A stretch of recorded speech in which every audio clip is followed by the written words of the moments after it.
రామరాజ్యం అనేటటువంటి సంస్థని స్థాపించి ఆ సంస్థకి ఒక ట్రస్ట్ పెట్టి దాని ద్వారా ఒక 5,000 మంది సైనికుల్ని తయారు చేస్తాడట. ఆ సైనికుల్ని తయారు చేశాక అప్పుడు అన్యమత ప్రచారము లేకపోతే గనక మత మార్పిళ్ళు ఇట్లాంటి వాటి మీద పోరాడతాడట. ఈ 5,000 మంది సైన్యాన్ని పోగేయడం కోసం అని చెప్పేసి హిందూ సమాజంలో ఉన్నటువంటి అర్చకులందరూ అంట వాళ్ళ దగ్గరకు వచ్చేటటువంటి వాళ్ళ గోత్రనామాలన్నీ అడ్రస్లు ఇస్తే గోత్రనామాలు ఇస్తే ఆ గోత్రనామాల అనే రోజు వాళ్ళు రాసుకుని ఇస్తే అందులో ఇక్ష్వాకు వంశానికి సంబంధించినటువంటి గోత్రీకులు ఎవరు లేదా పాతకాలంలో ఏ కులంలోనైనా సరే పోరాడేటటువంటి శక్తి ఉన్నటువంటి వాళ్ళు ఎవరు ఉంటారో అది లెక్క కట్టి వాళ్ళందరినీ పట్టుకుని వాళ్ళ ఇంటి నుంచి ఒక మనిషిని తన సైన్యంలోకి చేర్చుకుంటాడట. దానికి ఆర్యవైశ్యులకు సంబంధించి ధనవంతులు స్పాన్సర్షిప్ చేయాలట. ఈ డబ్బులు తీసుకుని అతను దేశంలో రామరాజ్యాన్ని స్థాపిస్తాడట. ఇదంట అతని లక్ష్యం. అతన్ని సమర్థించే వాళ్ళు దాన్ని పొగుడుకునేటటువంటి వాళ్ళు చెప్పుకొచ్చేటటువంటి మాట. వెర్రితనం పతాక స్థాయికి చేరతాయి, పరాకాష్ఠకి చేరతాయి. మనం ప్రపంచంలో మతం అనేటటువంటి దాన్ని ధర్మం కోసమే చూసింది హిందుత్వం. ఇప్పుడు అతని పేరేంటి నిత్యానందని, అతనికి భక్తులు ఉండొచ్చు, హిందూ సమాజం మొత్తం వెనకేసుకురాలా. లేకపోతే కనుక ఆ మధ్యన పంజాబ్ దగ్గర డేరా బాబాని హిందూ సమాజం అంతా నెత్తినెత్తుకురాలా. అతని అపరిపక్వ కాదు అహంకారపూరిత ధోరణి తిరస్కరించింది. అట్లాగే ఎప్పుడైనా సరే హిందూ సమాజం కోరుకునేటటువంటిది ఇది వీళ్ళు కొంతమంది కట్టర్లు అనే పేరుతో ఒక పిచ్చి పిచ్చి స్టేట్మెంట్ ఇస్తున్నారు. ఏమని? భగత్ సింగ్ లాంటోడు స్వతంత్ర పోరాటంలో కూడా గాంధీ గారి లాంటిలాగా ఇప్పుడు గరికపాట్లు వీళ్ళందరూ మాట్లాడుతుంటే అదే సందర్భంలో భగత్ సింగ్ లాగా ఇతను పోరాడుతున్నాడు. ఎవరి కోసం పోరాడాడు? ఏ మత మార్పిళ్ళని కంట్రోల్ చేశాడు? ఏ లవ్ జిహాదుల్ని ఆపాడు? ఏ పోరాటాలు సాధించాడు? ఆలయం కూలిన చోట ఎక్కడికి వెళ్ళేసి ఆ గుడిని వెంటనే కట్టించాడు? ఏ ఆలయాలకు సంబంధించినటువంటి దాంట్లో తేడా వస్తున్నటువంటి చోట్లన ఏది ఆలయాలకు సంబంధించి ఆ పక్కన జరిగినటువంటి ఘాతుకాలకు సంబంధించి భూములు లాక్కున్నటువంటి వాటిని ఏది తిరిగిప్పించాడు?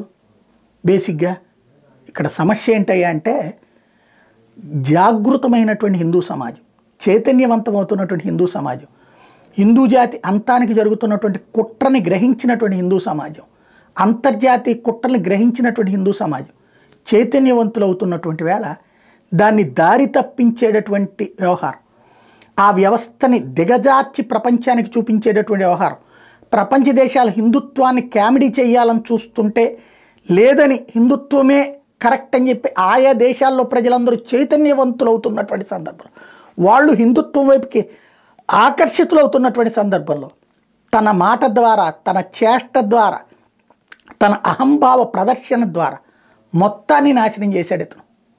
అయితే అంత మాత్రం ఆగిపోతుందా? ఇలాంటి స్పీడ్ బ్రేకర్లు ఈ సమాజం, ఈ హిందుత్వం ఎన్నోసార్లు చూసింది. అహంకారపూరిత మనస్తత్వాన్ని హిందూ సమాజం ఎప్పుడూ అంగీకరించదు. అణకువతో కూడినటువంటి మర్యాదా పురుషోత్తముడైనటువంటి రాముణ్ణి పూజిస్తారు. మర్యాదా పురుషోత్తముడు కృష్ణుడిలో ఉన్నటువంటి వీరత్వంతో పాటు సంస్కారయుతమైనటువంటి ఆయన వ్యవహార శైలి, పెద్దల సభకు వెళ్ళినప్పుడు, పెద్దల దగ్గరికి వెళ్ళినప్పుడు, కురుక్షేత్రానికి ముందు, మహాభారతంలో కురుక్షేత్రానికి ముందు ఆ కురు సభకి వెళ్ళినటువంటి సందర్భంలో ప్రతి ఒక్కళ్ళకి ఆయన వినమ్రంగా నమస్కరించిన తీరు, అక్కడ ఉన్నటువంటి ప్రతి ఒక్కళ్ళకి అభివాదం చేసిన తీరు, భగవంతుడని ఆయన్ని కీర్తిస్తున్నా పూజిస్తున్నా సరే తను ఒక సామాన్య మానవ అవతారంలో ఉన్నానన్నటువంటి విషయాన్ని గుర్తు చేస్తూ వాళ్ళందరికీ మర్యాద ఇచ్చిన తీరు, దేవుళ్ళే మర్యాదా పురుషోత్తముడైన రాముడు, మర్యాదా సంస్కారానికి నిలువెత్తు నిదర్శనంగా నిలిచినటువంటి కృష్ణుడు, ఇలాంటి పాత్రలు హిందూ సమాజం యొక్క ఇలాంటి దైవాలను హిందూ సమాజం కొలుస్తుంది. అంతేగాని అహంకారపూరితమైనటువంటి వ్యవహార శైలి ఈ సమాజాన్ని బాగు చేస్తున్నామన్న పేరుతో ఈ సమాజం బాగు కోసం, హిందుత్వం కోసం ఇప్పటికే తరతరాలుగా అంకితమైపోయి వాళ్ళ సేవలు వాళ్ళు చేస్తూ వాళ్ళ యొక్క దైనందిన జీవితంలోని సుఖాలను కూడా పక్కన పెట్టి ఈ అర్చకత్వాలు చేస్తున్నటువంటి వాళ్ళు అదే ఇవాళ రోజున ఏ సాఫ్ట్వేర్లో ఏ హార్డ్వేర్లో వాళ్ళకి చాలా ఈజీ. ఎందుకంటే వాళ్ళు వేదాలని చదివేది కాదు, చర్విత చరణం ద్వారా వచ్చేటటువంటిది. అట్లాగే మిగతావంతా కూడా వాళ్ళు నేర్చుకునేటటువంటిది. అంటే మంచి ఆకలింపు శక్తి ఉన్నటువంటి వాళ్ళు, వాళ్ళు అద్భుతంగా రాణిస్తారు వివిధ రంగాల్లో.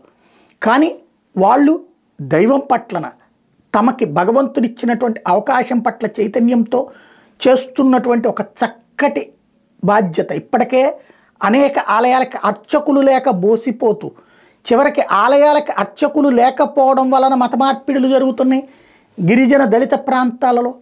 అలాంటి సిచ్యుయేషన్లో ఇప్పుడిప్పుడే ఆ వైపుకి వస్తున్నటువంటి యువతరాన్ని చెరబడుతూ ఆలయాలనే ఆక్రమించుకోవాలనేటువంటి కుట్రకి పాల్పడుతూ ఓవరాల్గా హిందూ సమాజాన్ని మళ్ళీ ఒకసారి షాకు గురి చేశాడు వీరరాఘవరెడ్డి.